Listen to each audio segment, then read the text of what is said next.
Good morning everyone, চলে এলাম আবারও একটা নতুন ভিডিও নিয়ে। কেমন আছো তোমরা সবাই? আশা করি তোমরা সকলেই খুব খুব ভালো আছো। আর এটা হচ্ছে 25শে ডিসেম্বরের ভিডিও। তো সেই দিন আমি সারাদিন কি করেছিলাম সেটা জানতে হলে অবশ্যই তোমাদেরকে পুরো ভিডিওটা স্কিপ না করে দেখতে হবে। তো চলো তাহলে শুরু করা যাক। তো সকালে উঠে স্নান টান করে নিয়ে আমি ঘরের পুজো কমপ্লিট করে নিয়েছিলাম। তারপর ঘরের পুজো কমপ্লিট করে নিয়ে সকালে খাওয়া দাওয়া করে চলে এসেছিলাম ছাদে। আর এখন যেহেতু শীতকাল, তো শীতকালে রোদ তাপতে বেশ ভালোই লাগে। আর আমি এই শীতকালে গোটা দুপুরটা ছাদেই বসে থাকি যতক্ষণ রোদ থাকে।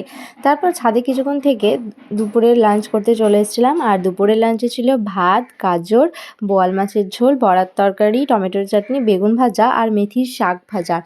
তো তোমরা কে শাক খেতে ভালোবাসো? আমি কিন্তু সব শাক খেতেই ভীষণ ভালোবাসি। তারপর খাওয়া দাওয়া কমপ্লিট করে একটু রেডি হয়ে মা আর আমি বেরিয়ে গেছিলাম। আর যেহেতু দিনটা ছিল 25শে ডিসেম্বর, বড়দিন, তাই একটু বেরোনোর ছিল। আর আমি এর আগে কোনোদিনও চার্চে যাইনি, বলাটা ভুল হবে যে যাইনি, গিয়েছি, কিন্তু কোনো বাড়ি ভেতরে কি হয় বা কীরকমভাবে সাজানো থাকে আমি কোনো বাড়ি দেখতে পাই না। মানে এতটা লেট করে যাওয়ার জন্য বন্ধ হয়ে যায়। তাই এবার মা আর আমি মিলে ডিসাইড করেছিলাম যে তাড়াতাড়ি যাব। তো সেই মতো 4টা সাড়ে 4টা নাগাদ বেরিয়ে পড়েছিলাম। তো তারপরে এখানে চলে এসেছিলাম রথবাড়ি ক্যাথলিক চার্চে। তো এখানে এসে দেখো কীরকম সুন্দর মেলা বসেছে চারিদিকে। এর আগেও এসছিলাম কিন্তু বন্ধ হয়ে গেছিলো বলে ভেতরে দেখতে পাইনি। আর তখনও মেলা বসেছিল কিন্তু এতটা মেলা বসেনি। চারিদিকে এত খেলনার দোকান, এত খাবারের দোকান, হাওয়াই মিঠাইয়ের দোকান, আর ওই পুতুলগুলো দেখতে তো বেশ সুন্দর লাগছিল। মনে হচ্ছিল একটা নিয়ে নিই। তো যাই হোক, আগে মা বললো চার্চটা ঘুরে নিই, তারপর যান এবার নিস, যদি বন্ধ করে দেয় আবার তখন আবার দেখতে পাবি না। তো তারপর চার্চের ভিতরে ঢুকে গেছিলাম। এটা হচ্ছে সেন্ট মেরি স্কুল মালদার। আর এই সেন্ট মেরি স্কুলটাকে দেখো কি সুন্দর করে সাজানো হয়েছে। তারপর স্কুলের ভেতর দিয়ে চলে গেছিলাম চার্চে। এখানেও বেশ সুন্দর করে সাজানো হয়েছে। সবাই ক্যান্ডেলস জ্বালাচ্ছিল যীশু খ্রিস্টের সামনে, সবাই নিজের প্রার্থনা করছিল। আর এখানে গাছগুলোকেও দেখো কি সুন্দর করে সাজানো হয়েছিল। আর এই দিকটাকেও দেখো খুব সুন্দর করে সাজানো হয়েছিল। আর আমি এই ফার্স্ট টাইম এলাম। তো মা বলছিল ছোটোবেলাও এর আগে একবার এসেছিলি, কিন্তু আমার মনে নেই। আর সব মিলিয়ে বেশ ভালো লাগছিল।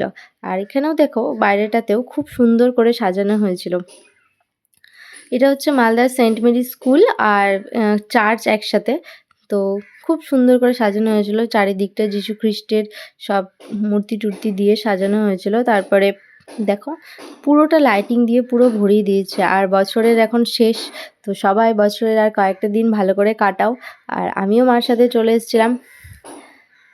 এখানে দেখো যীশু খ্রিস্টের সমস্ত বাণীগুলো লেখা আছে, কিভাবে যীশু খ্রিস্টকে সবাই দেবতা হিসেবে পুজো করেছিল সমস্তটা লেখা আছে। আর সমস্তটা খুব সুন্দর করে সাজানো হয়েছিল।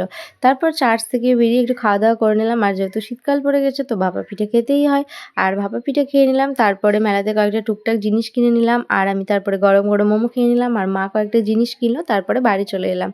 বাড়ি এসে ফ্রেশ হয়ে মা আগের দিন 25শে ডিসেম্বর উপলক্ষে কেক বানিয়েছিল। আর মেলা থেকে জিলিপি কিনেছিলাম, তো সেটাই খাচ্ছিলাম। আর তোমরা 25শে ডিসেম্বর দিনটা কিভাবে সেলিব্রেট করলে অবশ্যই কিন্তু আমাকে জানিও।